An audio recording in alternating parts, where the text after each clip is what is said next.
Hello दोस्तों, स्वागत है आप सभी का फिर से एक बार आपके अपने YouTube चैनल में जिसका नाम स्टडी माफिया है। दोस्तों, आज के इस वीडियो में बात करने वाले वॉलंटरी ऑर्गेनाइजेशन से रिलेटेड क्वेश्चन आंसर के बारे में। दोस्तों, ये जो बुक है फाइनल ईयर के स्टूडेंट्स की, ये बहुत ही रेयर चांस होते हैं कि आपको इसके आंसर मिल जाए। या तो आपको किंग चैंपियन लेनी पड़ती है, या फिर आपको 10 ईयर लेना पड़ता है, या आपको फिर जो एग्ज़ाम होता है इसका वो बुक से ही देना पड़ता है, खुद सोच समझ कर लिखकर, क्योंकि इसके नोट जल्दी से कोई टीचर प्रोवाइड नहीं करा पाते हैं। तो इसलिए मैंने इसी चीज़ को देखते हुए आपके लिए आज की ये वीडियो बनाई है, ताकि आपके जो भी एग्ज़ाम होने वाले हैं उसमें आपके वॉलंटरी ऑर्गेनाइजेशन के जो भी क्वेश्चन आंसर आएंगे आपकी हेल्प हो सके। तो जो हमारा आज का क्वेश्चन होगा, बात करते हैं हम अपनी वीडियो में। जो भी हमारा क्वेश्चन होगा आज का, वो होगा कि स्वैच्छिक संगठनों का अर्थ बताओ तथा इसकी विशेषताओं और कार्यों का भी उल्लेख करना है। यानी कि स्वैच्छिक संगठन, इसका मतलब और इसकी विशेषता और इसके काम क्या क्या हैं, हम इस पर डिस्कस करेंगे आज। तो आइए हम अपने आंसर की डिस्कस करते हैं, क्या क्या हमें उसमें लिखना है। दोस्तों, जैसा कि मैं आपको हर वीडियो में बताता हूं कि आप जो भी आंसर लिखेंगे वो आपको हेडिंग में बनाकर ही लिखना होगा।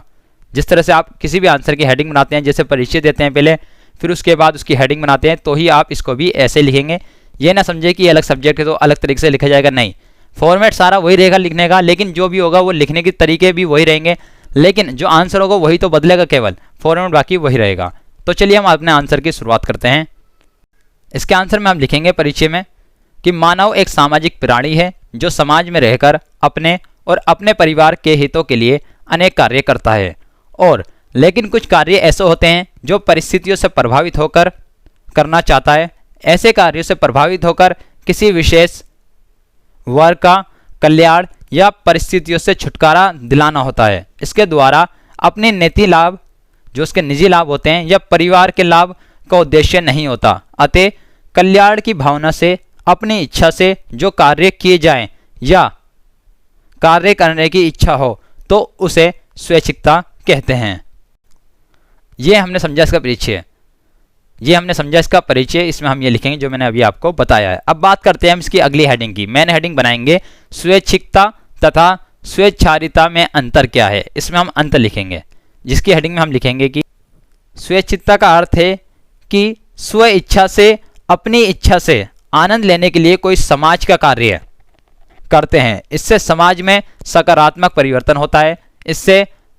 लेकिन स्वेच्छिकता का अर्थ है अपनी इच्छा से कुछ भी करना, लेकिन इससे समाज की शांति भंग हो जाने का खतरा है। यह स्वेच्छारिता का मतलब है, क्योंकि कानून के अभाव में लोग अपनी इच्छा से कुछ भी करने के लिए आज़ाद हो जाएंगे, फिर व्यवहार नियंत्रित करना संभव नहीं हो सकता। तो दोस्तों, हमने समझा कि स्वैच्छिकता तथा स्वेच्छारिता में क्या अंतर है। अब इससे अगली हेडिंग बनाएंगे हम, इसकी मेन हेडिंग कि स्वैच्छिक संगठन का अर्थ और परिभाषा। स्वैच्छिकता को अंग्रेजी में वॉलंटियरिज्म कहते हैं। यह शब्द लैटिन भाषा के वॉलंटीज से बना है। इसका अर्थ है इच्छा से किया गया कार्य। इस प्रकार अपने लाभ और हानि की चिंता किए बिना उन्हें स्वैच्छिकता कहते हैं। परंपरागत रूप से स्वैच्छिकता का संबंध बुद्धि से नहीं, इच्छा से लाभ और हानि की याद दिलाना है। परंपरागत रूप से यह माना जाता है कि अपनी इच्छा से जो समाज के लिए काम करने की इच्छा उपलब्ध होती है, यह जीवन की अंतिम इच्छा है और ईश्वर की तरफ से प्राप्त होती है। अतः परंपरागत रूप से इसे धर्म से संबंधित माना जाता है। आधुनिक विचारक कैंट के अनुसार स्वयं सेवा तर्क के स्थान पर व्यावहारिकता के उत्पन्न होती है। इसके अनुसार केवल बुद्धि जो वास्तविकता का पता नहीं लगा सकते। कैंट के अनुसार विचारकों से प्रभावित होकर स्वैच्छिकता की दो विचारधारा का विकास हुआ। तो इसकी पहली हेडिंग बनेगी तार्किक स्वैच्छिकता। इसमें हम लिखेंगे कि इस विचारधारा के अनुसार जब कोई व्यक्ति अपनी इच्छा से अपने लाभ और हानि के कार्य करता है, वो उद्देश्य व्यावहारिक और तार्किक होता है। अब दूसरी जो इसकी हेडिंग है अतार्किक स्वैच्छिकता। इसमें हम लिखेंगे कि इस विचारधारा के अनुसार बुद्धि और इच्छा में विपरीत संबंध है। इसके अनुसार इच्छा तो पशुओं की वस्तु है। यदि स्वैच्छिकता केवल इच्छा से होती है तो जन के भाव में वह अतार्किक कहलाएगी।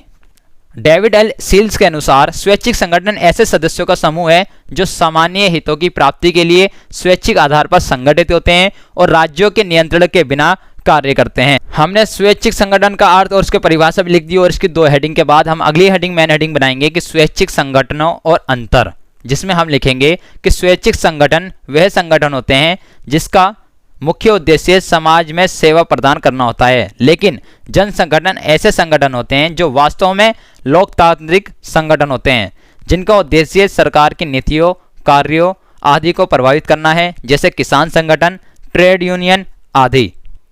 अब इसकी मेन हेडिंग अगली बनाएंगे हम आवश्यकता, यानी कि अनिवार्य और आवश्यकता, जिसमें हम लिखेंगे कि किसी भी स्वैच्छिक संगठन के निर्माण के पीछे बहुत सारी आवश्यकताएं होती हैं, बहुत ज़्यादा ज़रूरत होती है, तो इसलिए इन स्वैच्छिक संगठनों को बनाया जाता है। अब इसी के अंदर हम हेडिंग के अंदर पहला पॉइंट डालकर लिखेंगे, यानी कि जो स्वैच्छिक संगठन है वो किसी आदर्श या उद्देश्य पर आधारित होना चाहिए। इसका दूसरा पॉइंट है लिखित संविधान होना चाहिए। इसका तीसरा पॉइंट है लक्ष्यों की सीमा में रहकर कार्य करने की इच्छा होनी चाहिए। इसका चौथा पॉइंट है निर्धारित कार्यक्रम होना चाहिए। इसका 5वां पॉइंट है समर्पित कार्यकृति होनी चाहिए और 6ठा पॉइंट है लेखांकन यानी कि अकाउंटिंग होनी चाहिए और 7वां पॉइंट है निरंतर मूल्यांकन होना चाहिए, यानी इसकी आलोचनाएं भी का मालूम भी होना चाहिए। तो इसकी ये अनिवार्यता है, ये आवश्यकता है। इससे अब अगली हेडिंग की बनेगी इसमें कि स्वैच्छिक संगठनों का कार्य क्षेत्र क्या है, स्वैच्छिक संगठन के मेन कार्य क्या है और किन क्षेत्रों में कार्य करता है। अब हम उसकी बात करेंगे। इसकी हेडिंग बनाएंगे कि स्वैच्छिक संगठनों का कार्य क्षेत्र, जिसमें हम लिखेंगे कि 7वें योजना आयोग के योजना में स्वैच्छिक संगठनों के 8 क्षेत्रों की पहचान की गई है। पहला इसमें है न्यायिक स्तर। इसकी पहली हेडिंग बनेगी न्यायिक स्तर, जिसमें लिखेंगे किसी स्वैच्छिक संगठन को किसी व्यक्ति पर तथा व्यक्ति की स्वैच्छिक संगठन पर मुकदमा करने का अधिकार है। इसकी दूसरी हेडिंग बनेगी ग्रामीण क्षेत्रों पर आधारित तथा 3 वर्षों तक सक्रिय, जिसमें हम लिखेंगे कि योजना प्रश्न पत्र के अनुसार केवल उन्हीं वॉलंटरी ऑर्गेनाइजेशन को मान्यता दी जाए जो कम से कम 3 वर्षों तक ग्रामीण क्षेत्र में सक्रिय रहा हो। इसकी तीसरी हेडिंग बनेगी सामाजिक आर्थिक आवश्यकताओं की पूर्ति, जिसमें हम लिखेंगे कि इन संगठनों का उद्देश्य कमजोर वर्ग को लाभ का सक्रिय होना आवश्यक है। और इसकी चौथी हेडिंग बनेगी कई सदस्यों की सक्रियता, जिसमें लिखेंगे कि किसी वॉलंटरी ऑर्गेनाइजेशन के सभी सदस्य सक्रिय हो यह आवश्यक नहीं है, लेकिन इसके कुछ सदस्यों का सक्रिय होना आवश्यक है। अब इसकी 5वीं हेडिंग इसमें बनेगी यानी कार्यों का अनुपालन, जिसमें हम लिखेंगे कि वॉलंटरी ऑर्गेनाइजेशन के सदस्य निश्चित कार्यक्रमों को लागू करें और अपने अनुभवों का प्रयोग करें। अब इसकी है 6ठी हेडिंग कि कार्यविधि या पदाधिकारियों का चयन। इसकी 6ठी हेडिंग होगी पदाधिकारियों का चयन। वॉलंटरी ऑर्गेनाइजेशन के सदस्य किसी राजनीतिक दल का सदस्य नहीं होना चाहिए, ये इसके अंदर लिखा जाएगा। अब इसकी 7वीं हेडिंग बनेगी कार्यविधि, जिसमें हम लिखेंगे कि वीओ के कार्य करने का ढंग लोकतांत्रिक होना चाहिए। अब इसका 8वें लक्ष्य लिखेंगे, यानी कि 8वां कार्य लिखेंगे हम लक्ष्य प्रणाली के साधन। वॉलंटरी ऑर्गेनाइजेशन को अपने लक्ष्य प्राप्त करने के लिए साधन संवैधानिक और शांतिपूर्ण साधनों को प्रयोग करना चाहिए। तो दोस्तों ये थे इसके 8 कार्य जो अभी हमने इस पर डिस्कस की। अब हम बात करते हैं इसकी विशेषता के बारे में, जो कि इस आंसर के लिए बहुत ही महत्वपूर्ण रखती है। तो इसकी अगली हेडिंग बनाएंगे हम स्वैच्छिक संगठनों की विशेषताएं। इसका पहला पॉइंट है वॉलंटरी ऑर्गेनाइजेशन की स्थापना पीड़ित लोगों के कल्याण के लिए होती है और इसका आरंभ व्यक्तिगत या सामूहिक आधार पर होता है। इसका दूसरा पॉइंट है वॉलंटरी ऑर्गेनाइजेशन पर स्वयं का शासन होता है, कोई बाहरी नियंत्रण इस पर नहीं होता। इसका तीसरी पॉइंट है वॉलंटरी ऑर्गेनाइजेशन की सदस्यता पूर्ण रूप से स्वैच्छिक होती है। इसका चौथा पॉइंट है वॉलंटरी ऑर्गेनाइजेशन के सदस्य अवैतनिक होते हैं और इसके कर्मचारी वैतनिक होते हैं। इसका 5वां पॉइंट है वॉलंटरी ऑर्गेनाइजेशन का उद्देश्य लाभ कमाना नहीं होता। इसका छठा उद्देश्य है या विशेषता है, वीओ की एक प्रबंध समिति होती है जो इसके सदस्यों द्वारा चुनी जाती है। इसका 7वां पॉइंट है विशेषता का, वीओ का कानूनी रूप से पंजीकरण होता है, यानी कि रजिस्ट्रेशन होता है। तो दोस्तों ये थी इसकी विशेषता। दोस्तों अब इससे अगली हेडिंग बनाएंगे हम कि स्वयंसेवी संगठनों के कार्य, यानी कि कार्य क्षेत्र हमने बात की। अब हम बात करते हैं इसका मेन कार्य क्या है, जिसमें हम पहला पॉइंट लिखेंगे कि यह संगठन उन लोगों को लाभ पहुंचाते हैं जो सरकारी योजनाओं को लाभ नहीं उठा पाते। दूसरे इसमें पॉइंट लिखेंगे यह संगठन सीमित साधनों के द्वारा अधिकतम लोगों तक लाभ पहुंचाने का प्रयास करते हैं।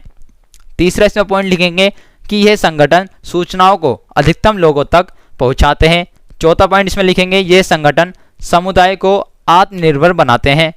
और इसका 5वां पॉइंट होगा यह संगठन लोगों को जागरूक बनाते हैं। इसका 6ठा पॉइंट होगा यह संगठन स्वयं सेवा के लिए प्रशिक्षण देते हैं। और इसका आखिरी और लास्ट पॉइंट होगा यह संगठन लोगों को आत्मनिर्भर बनाते हैं। तो दोस्तों ये था इसका प्रॉपर आंसर। इसमें आप निष्कर्ष बनाकर अगर लिखना चाहते हैं तो लिख सकते हैं। बाकी जैसा मैंने आपको यहाँ पर समझाया है, जैसा वीडियो में आपको समझ में आया है, वैसे अगर आपके क्वेश्चन आता है कि इसका जो कि स्वैच्छिक संगठनों का अर्थ और इसकी विशेषता और इसके कार्य बताने हैं, तो आपको यही आंसर लिख देना है जो मैंने अभी आपको बताया है। तो दोस्तों उम्मीद करता हूं कि आपको ये वॉलंटियर ऑर्गेनाइजेशन का जो बहुत ही इंपॉर्टेंट क्वेश्चन है वो आपको समझ आ गया होगा।